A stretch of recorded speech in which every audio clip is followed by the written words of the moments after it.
Hi and welcome to my May wrap-up. We'll go through all the books I read in May. If you are new here, I'm Audrey. I read throughout all my life, but last year I started to read way more than I used to.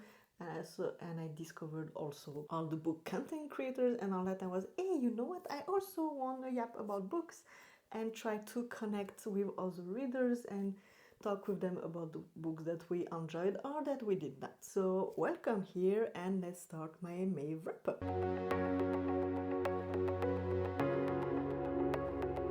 So if you watch my April wrap-up, you know that I finished the month with the audiobook of Shield of Sparrow. And I really loved the audiobook. It was so nicely and greatly done. So then as Rites of the Starling, the second book came out, I definitely had to get myself the physical copy and dive directly into it. Even though I would have loved to listen to the dramatized full cast version of the second book, but it was coming only in July and then the second part in September, and I could not wait. I just had to dive in that book. So, did I like it as much as the first book? Wait, that's a bit too high.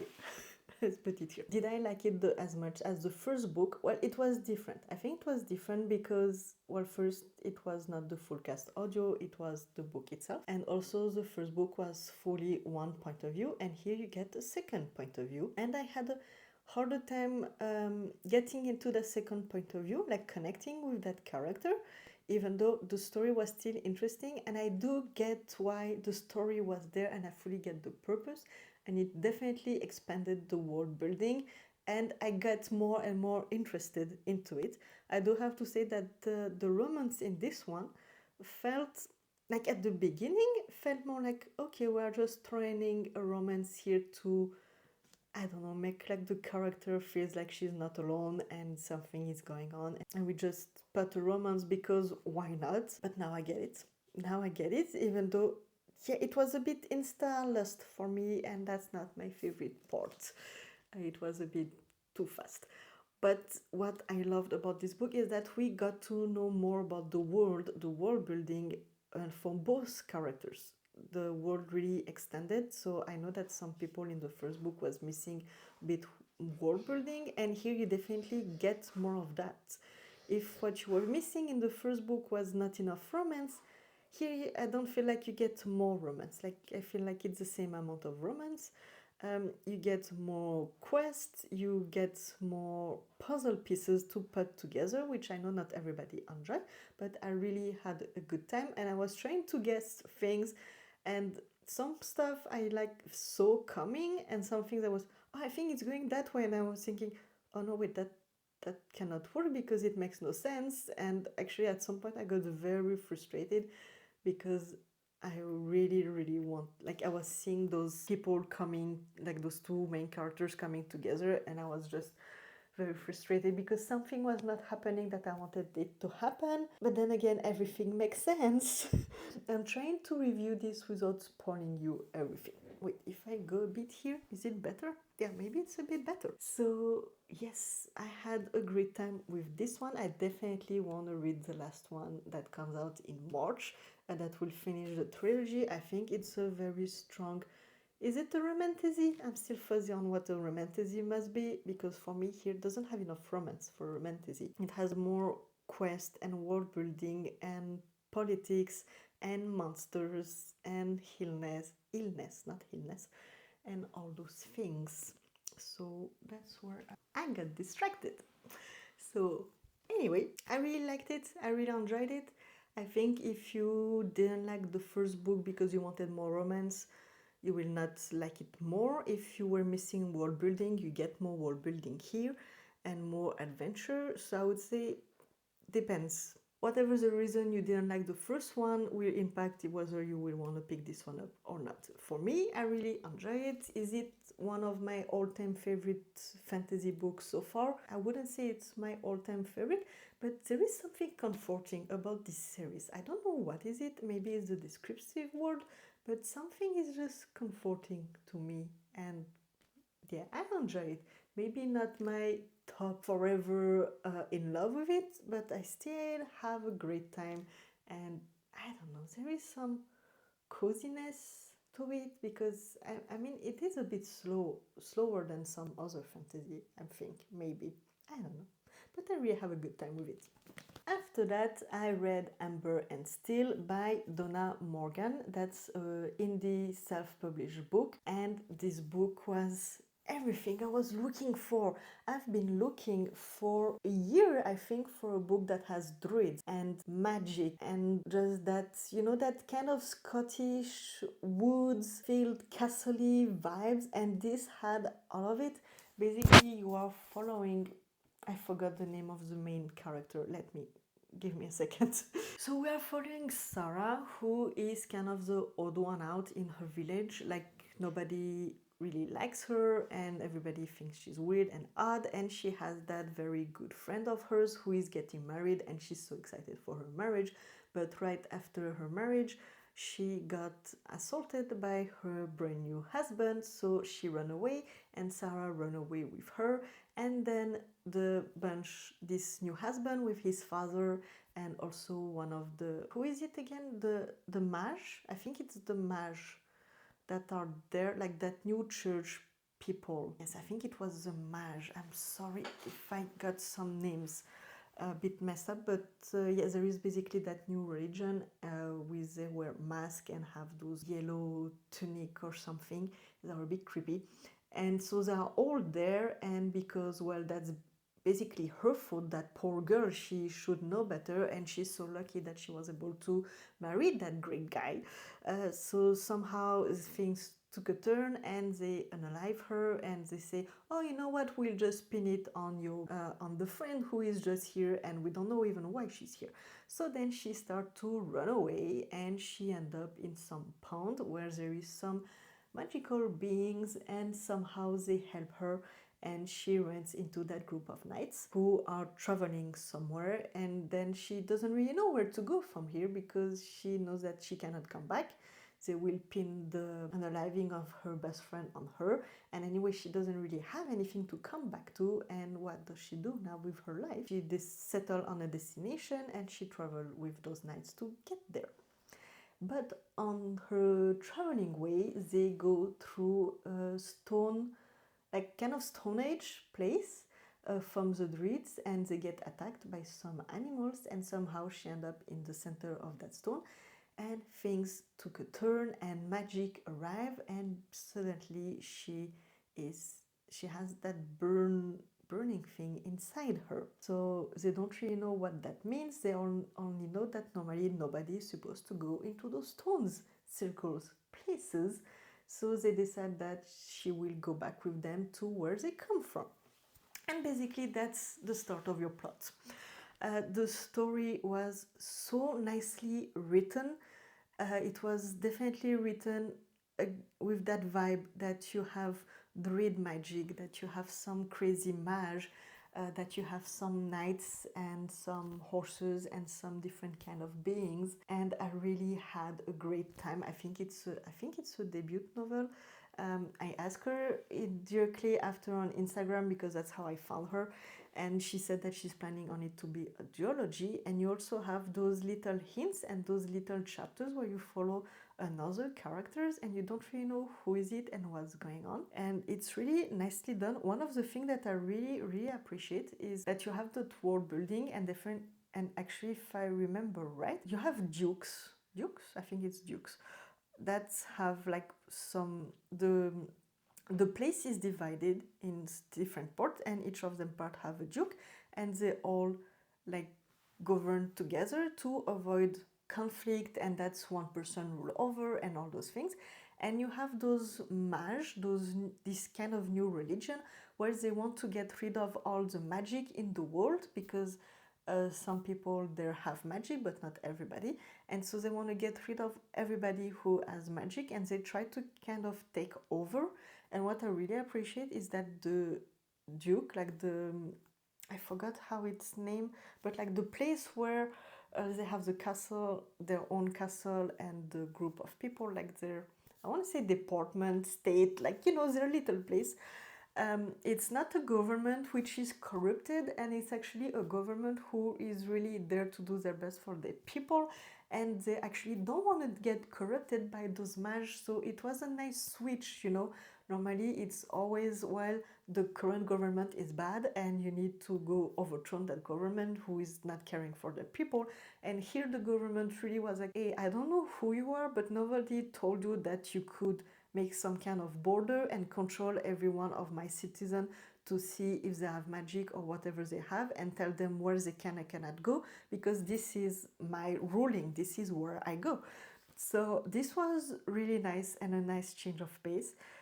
You of course have those druids, which they used to exist, but now they've been reclused and like pushed away, and that was just very nice. I'm sorry, my brain, I had the best time reading that book. I had the hardest time putting it down. It's in the self-published, plus the cover.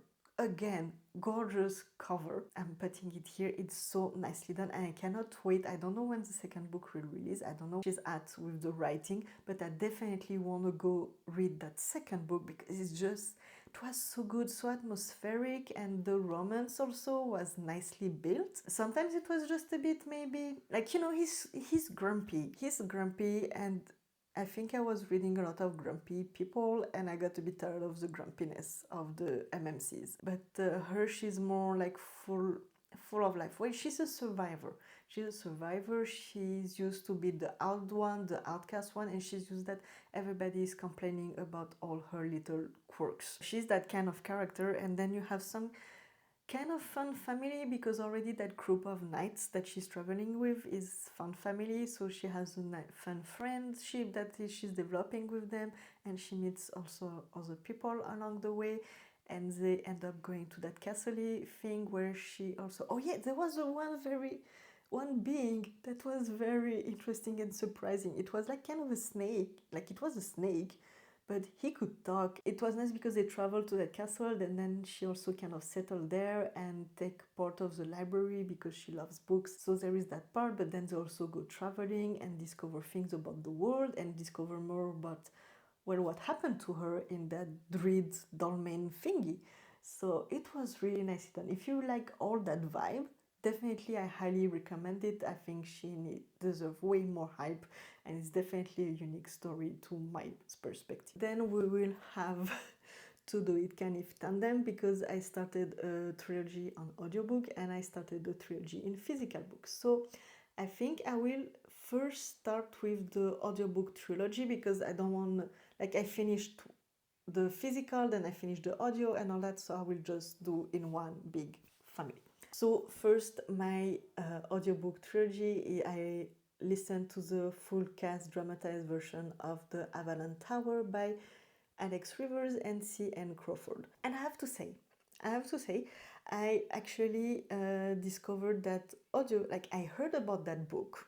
I heard about it for the last year or something. I saw it pass by in my recommendation.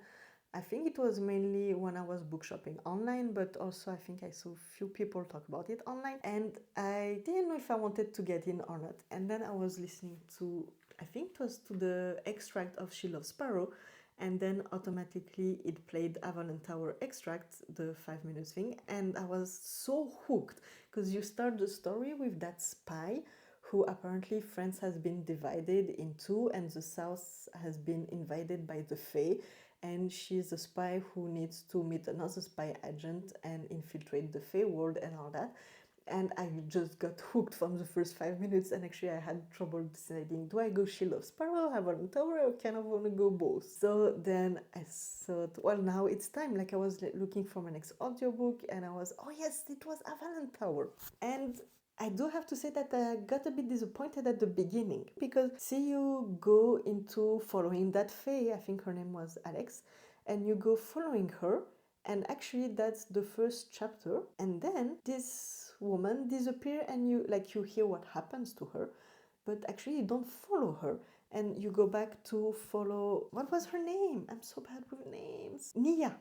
Then you go to follow Nia, who is basically a human who lives in US, and she has asthma, and she works in a bookstore, and now she saved up for 5 years to have vacation in France, and she wanted to go near the border because she's just always been fascinated by Fae. Well, that's not the story I signed up for. I signed up for a full-grown woman who is already a spy and he's already into the action and all that. And here, well, she's 26, so she's grown up. She's not a fae, she's not a spy, she's not any of that. And as much as she seems very nice, that's not the FMC I thought I would get. So basically, she's on vacation, she's at that coffee shop, and suddenly she sees a bunch of fae and demi-fae, and somehow she gets intertwined with them, and she helps hide them because, of course, there is a lot of animosity between humans and the fae, and they have that veil that they are not allowed to cross. So she somehow ends up trying to help them hide and go to the boat place where they are supposed to join other people so they can escape to England because they didn't want to live in the South occupied Fae realm anymore. And getting on that boat, she ran into her teenage first love, who is a demi-fae, and he's a spy for the Avalon Tower, which is part of the MI13, like, you know, those MI5, MI6 and all that. So they have a MI13 especially for the spying on the Fae and that Fae war. So I was like, okay, that's not what I signed up for. And basically she ended up with him, and somehow she enters that spy academy in Avalon Tower, which is in England. Yeah, she realized that also she's a demi-fae. So I have to tell you at least that part, because that's the beginning. If I don't tell you she's a demi-fae and trying to be a spy, then really I cannot tell you anything about happening in those 3 books. And you know what? It slowly got, like, I kept going, and it really started to grow on me. There is also all that part which is related to the King Archer and the Round Table and all that. Because you have like the descendant of King Arthur, the descendant of Merlin, and the descendant of all those people, except the story, I think it's not really the same than the original tales. And so you have all this descendant and Avalon Tower, which is basically based on that, and you have the descendant of Pendragon descendant, which are humans and are kind of feeling superiors because they are descendant of Pendragons. Pendragons.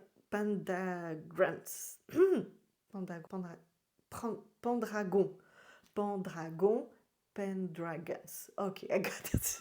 Sorry. So basically that's where you're at, and I really, like, it really grew on me. I was missing kind of bit of a world building, but at the same time we are set in our world because they talk about World War II, and I think she's from LA. Yeah, she's from LA. Her mother is living there, and her mother is also a person who was just chasing rich guy and is drinking a bit more too much and doing a bit too much of those addictive substance. So basically Nia, she's always had to be the adult in her life and always had to take care of her mother, and she learned to just please people and find out what people want and try to be whatever they want her to be. And here, being in the spy academy, she really has to learn to be kind of on her own and be a spy and decide kind of what to do with her life, even though she kind of stuck there. We had really nice fun family and friendship. The romance was fun in the first book, but not as fun in the second and third book, that I can tell you. The book really grew on me, and the first book is mainly her learning to be a spy and doing all those trainings, and also going on some spy mission near the Veil and near France, to help to get information, but also to rescue some people who want to pass to the other side and want to get out of the Fae realm and all that. So it was really fun, and I had a great time, and I did want to start the second book. And the second book, it's really where it started to hook me. The second book was Veil of Dreams. And well, let me tell you that the romance took a turn that in the first book I kind of thought like, oh, maybe the romance would go that direction. But then nothing happened, so I thought, well, okay, we're not going there. But here we went there, and it was, I cannot tell you because I don't want to spoil it for you, and I want to leave you the surprise, but the romance got way more interesting. Also, she graduated from the spy academy, and now she ended up being in a full undercover mission in the Fey realm. So she goes there and she lives around the castle and the people. So what can I tell you? I love a castle setting, like, you know, where you're just sitting there and seeing how the politic works and how the battle works and what the people want, and you settle just there and you get to know your enemy a bit more and more, because she's sent there as, well, undercover mission, so they do want to do something, and I don't want to give it too much away, but that's definitely for me where it hooked me the most, because that's me. I really had a great time, and then I went directly into the last book, which is Lady of the Lake. So if you know the Arthurian myths, you know that there is the Lady of the Lake, of course. She is mentioned from the very first book. Here I have to say that I was just a bit disappointed because I wished we had dived in more into the Lady of the Lake. We get more information, we get more story about it, but I felt like we didn't have enough information about the powers and what it means and the story and what does it mean being the Lady of the Lake and all that. So for me it was just missing a bit information around there, and generally, even though they did talk about the Pendragon and what happened back then and how is the situation now with who is the king, who is the descendant, and who has magic and who doesn't have magic and all that. It was missing a bit for me, a bit depth in that magic and world building, even though it is set originally in our world. It's not exactly our world, and it's not exactly the myth of the Arthurian myth either, so I felt like it was lacking a bit on that side. Third book was great. I was just scared because I was waiting for some truths to fall out, and I kind of wish it would have fallen out a bit earlier. But the story nicely unfolded. I think what bugged me the most about that story is that the end of the... I wish that the end kind of happened earlier, because I think there was a very nice, fun family that was starting to grow there, and I wish everybody could have just get to know each other and get along and be there a bit earlier, so we would have like one book with everybody being together and working together. But that's me. That's my personal preference. Overall, I do have to say that reading it at the same time than the Poppy War, then I will get to the Poppy War trilogy, it was just a bit hard because she's a fae, so she has to keep her identity secret, so she is unaliving a lot of people that you feel like, does that person really had to be unalive? I mean, they're just doing their job. And also you have all those fae people, the kingdom and the king and the prince, who are also unaliving a lot of people just for the sake of it. And you also have quite a few battles, and also all the undercover missions and spying mission. Well, of course, you have some unaliving and issues that going on. So it was definitely not as dark as the Poppy War, obviously. Compared to it, it was a bit much for my brain, I have to say.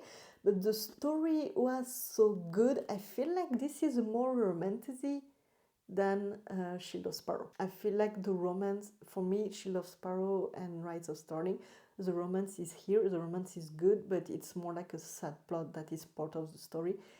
Here, the romance for me was much more present and much more part of the story, especially in book 2 and 3.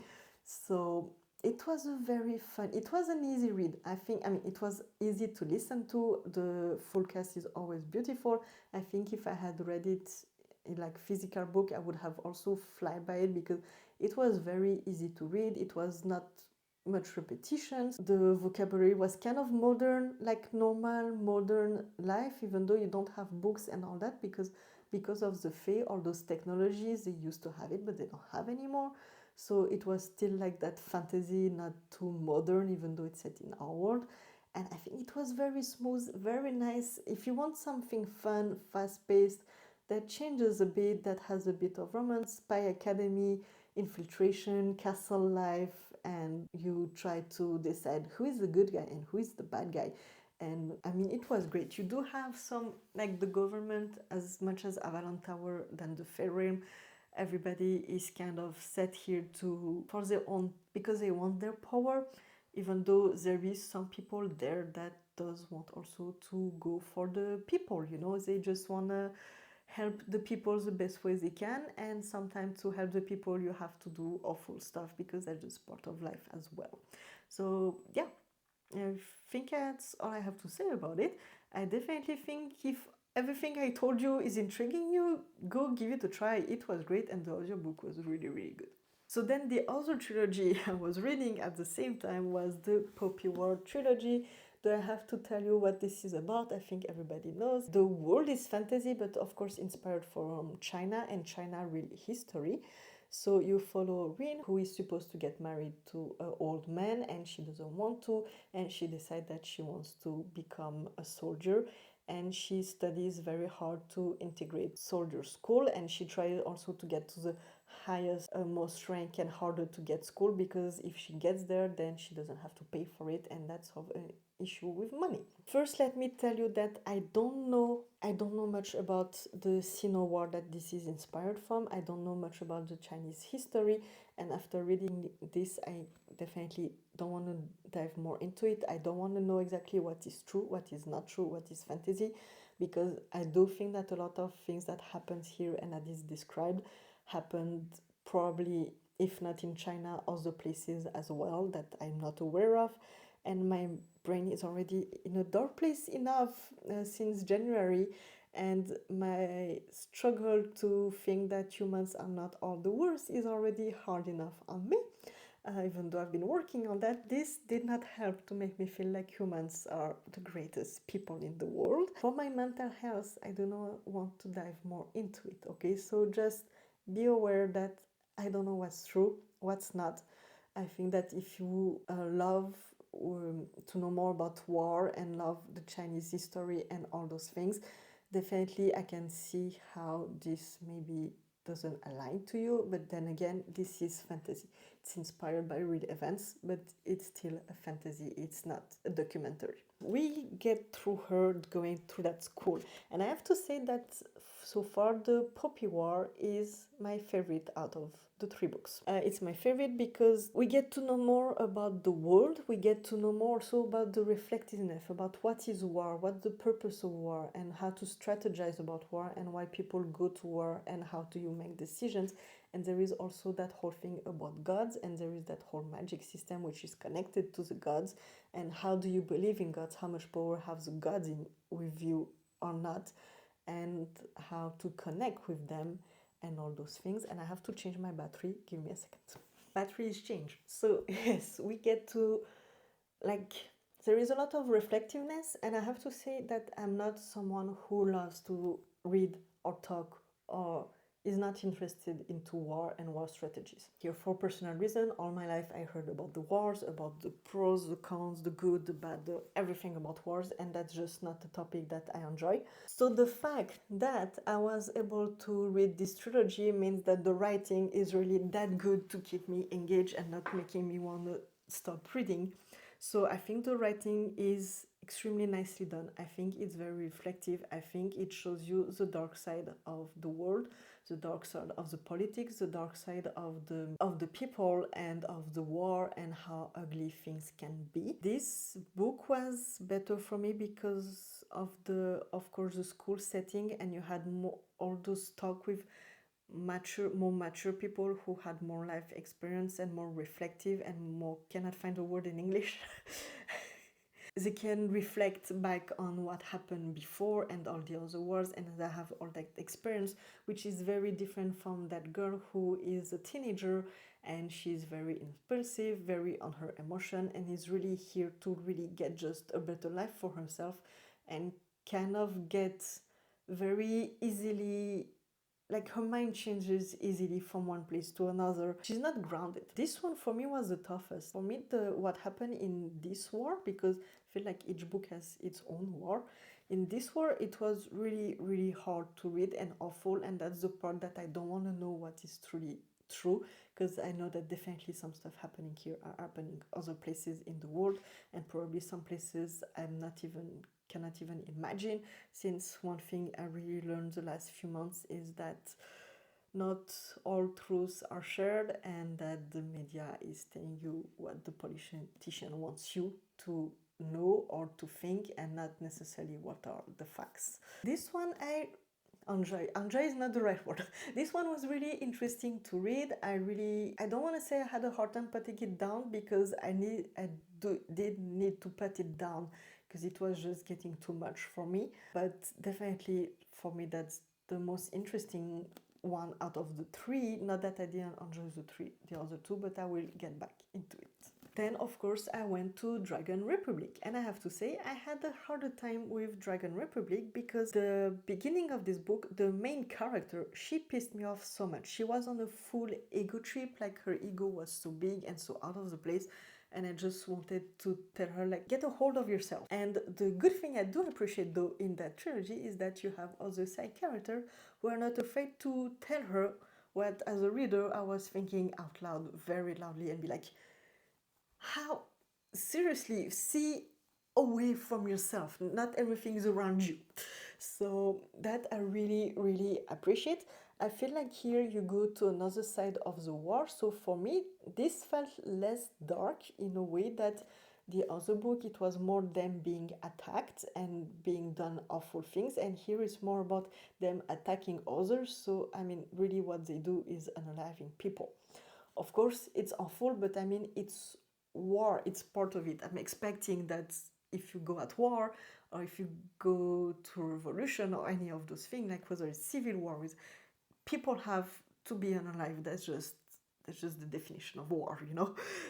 So for me this was a bit darker and less dark in that way, and it was a bit repetitive, because as much as I liked that in the first book there were a lot of adults around her, here I felt like, even though she's in her early 20s and she's surrounded by other people in her early 20s, I felt like we had a lack of grown adults around there, and it was just a bunch of grown teenagers who were impulsive and broke with their emotions and like close-minded, and they were not seeing the big picture.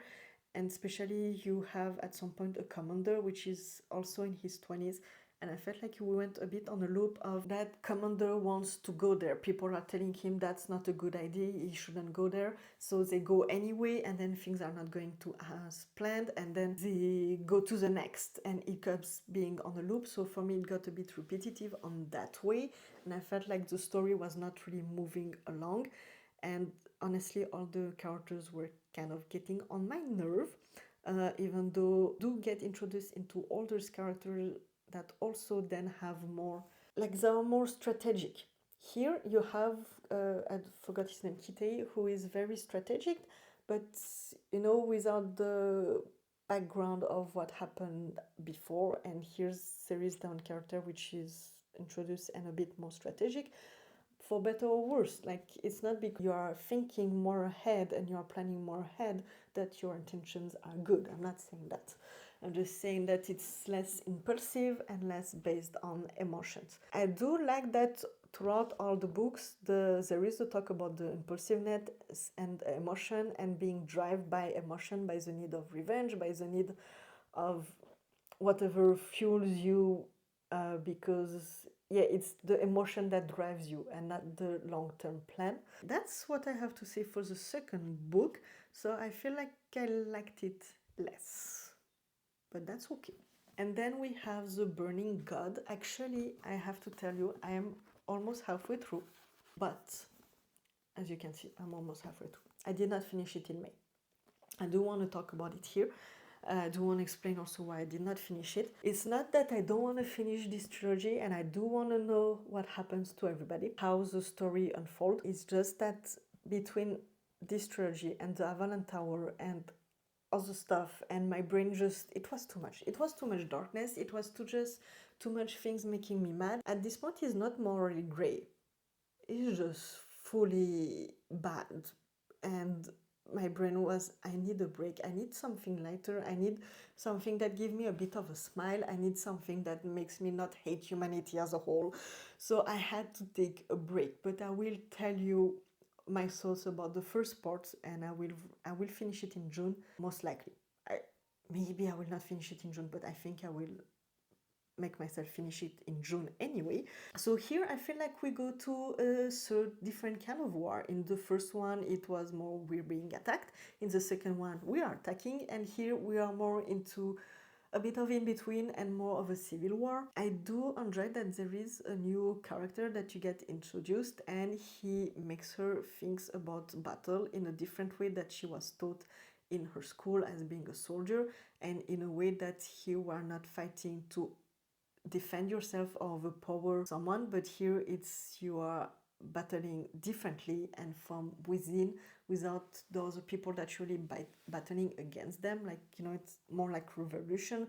So you go against your own government, and you don't want to go the same way you've been trained as a government soldier. So I did enjoy that part. I do have to say that Rin is getting more and more on my nerve, because even though she feels like she's growing, I feel like she's always on the same pattern, always on the same, that she is impulsive, she's fighting because she doesn't know what else to do with her life, which is okay. She's a soldier, that's all she knows how to do. She has this entitlement because she has that power and that magic power, but she doesn't have it, but yes, she has it, but she missed it, but it's a whole thing.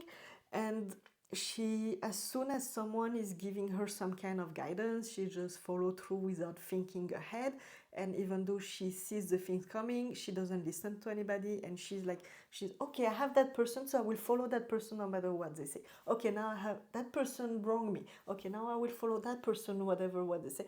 And it just kind of pissing me off that she's kind of on a loop for 3 books. I feel like the growth is not working well on her side, not taking a stand anywhere.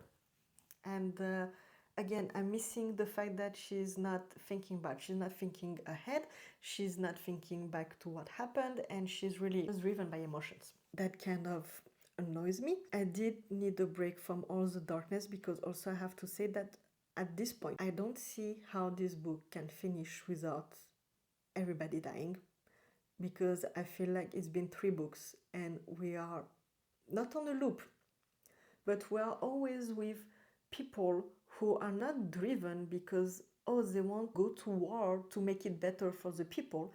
It's just a bunch of people which are at the head of it, of any political movement or any politics, anything, and all they want is their ego trip and more power, because they just want power. So they go to war for more power, and nobody is fighting or thinking for just all those civilians who are just living their life, who are suffering through the fact that even without any wars, they're already struggling to live through anything and struggling to have food and to have a decent life.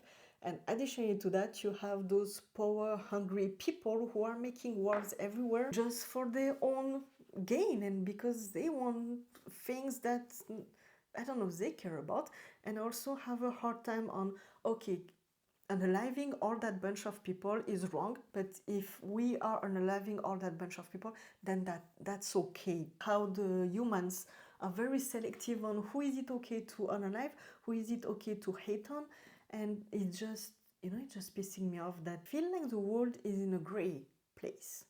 Like, we live in a gray area. Nothing is black, nothing is white, no one is fully good, no one is fully bad, except in this book. This book, you feel like, no, everybody is fully bad. No, but it's a joke. No, but I mean, like, I feel like, see her, she's very mad because a whole bunch of people have been alive, but then she has no trouble doing the same to another bunch of people because it's her purpose. And that's when I'm having trouble with. I don't say that you don't have to unalive some people to get things to get better. My problem is, in this book, everybody's at war and nobody's doing it to make things better. Everybody's here for their own gain. The magic system. I didn't talk about the magic system. I have to admit that often when I read magic in books, I'm like, oh, that would be so fun to have that magic system. It seems amazing. The magic system here, well, I'm telling you, I don't want that magic system. I don't want to live with that magic. But I do like how it's connected with the gods, because it's also connected with our beliefs and our emotions and the way we see world. So overall, even though I did not finish that book and I'm expecting everybody to die, no, but it's just like I feel like we are on a loop of, as long as people want powers, the war will be here, and it's a never-ending story. So anyway, I do think that this trilogy is extremely interesting. I am surprised that it's so popular based on how dark and how inspired by real life and how all the topics are. I am surprised that so many people read it and so many people love it, but I guess it's a good thing. I just wish people would take more step back and be less like Rin. No, I'm not saying all the people, but a bit less like Rin and be more bit critical step back about everything. Yeah, my main point is for me to go through all that trilogy and read it through means that the writing was very nicely done, that the way it reflected about the world, the gods, the politics was extremely nicely done. Yes, that's all. Should you read it? Well, if you haven't yet, depends how mad at human being you want to be and how much reflection you want to have on the world. Definitely, if you want something fun, that's not fun. That's very good, but that's not fun. So I think I will stop here, talk about that trilogy.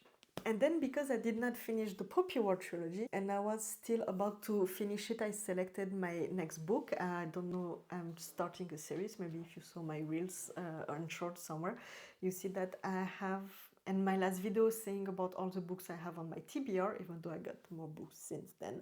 I'm trying to get through all my TBR and using a TBR jar to choose my next read. I will not do monthly TBR, I cannot do it. But yeah, I had chosen a next read, and after the Poppy War and Avalon Tower, I wanted something lighter. Something that makes me not want to hate humans again.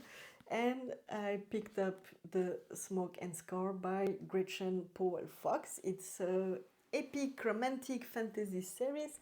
The second book is available on Kindle, but the reedition of the paperback is coming in August and the third book in the autumn.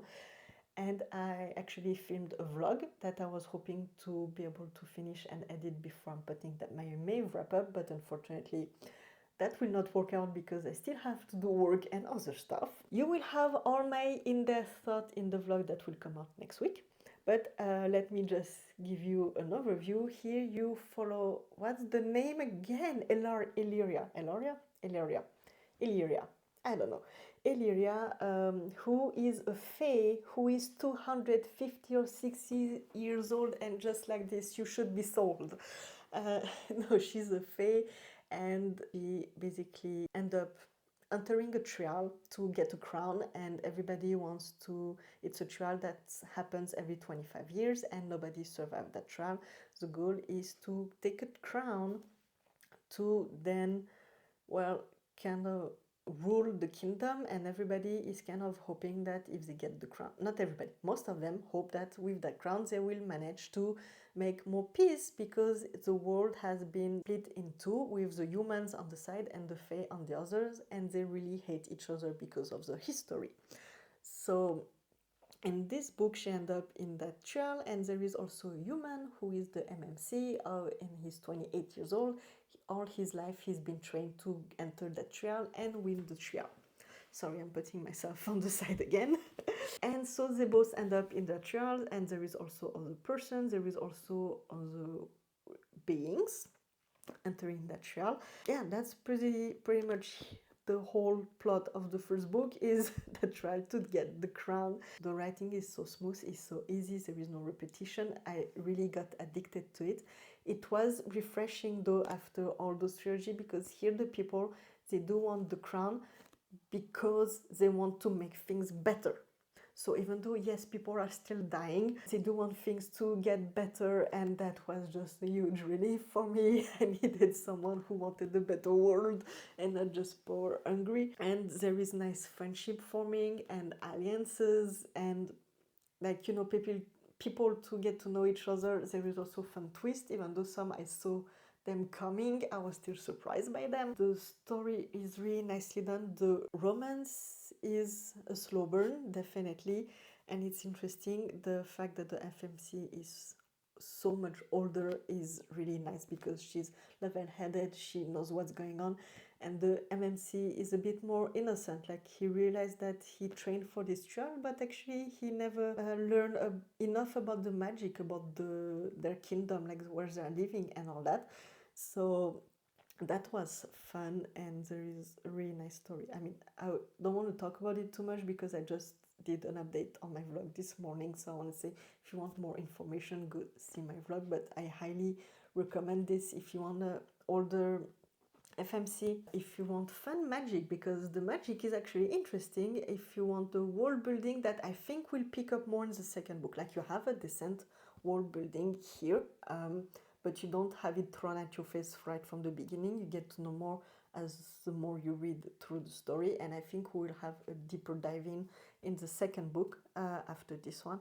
But it was really fun. The trials were fun. You had the pacing that I love, which is kind of slower moments where everybody is bonding, getting to know each other and talking and stuff, and then you have more high stakes and you don't know what's going on, and you get more info about what happened before, and they're more in danger, and you get more magic and all of this. So this, I think, as I just said in my vlog, reminds me of The Road of Bones and Spark of the Everflames, which are currently my favorite fantasy out there, because for me they have everything. They have the good romance, they have the world building, they have the good magic, they have the good politics, they have the good friendship, they have everything, and for me this one is up there. That's it. That's all I read in May. I hope that it helps you decide whether you want or not want to read one of them. Let me know what was your best read in May, and if you plan to read anything else in June. And what are your June reading plans. And on that note, I will go drink tea because my throat starts to hurt. I wish you a beautiful day. If you enjoyed this video and want to see more or see the vlog, don't hesitate to subscribe. And I think that's all. I wish you a great day.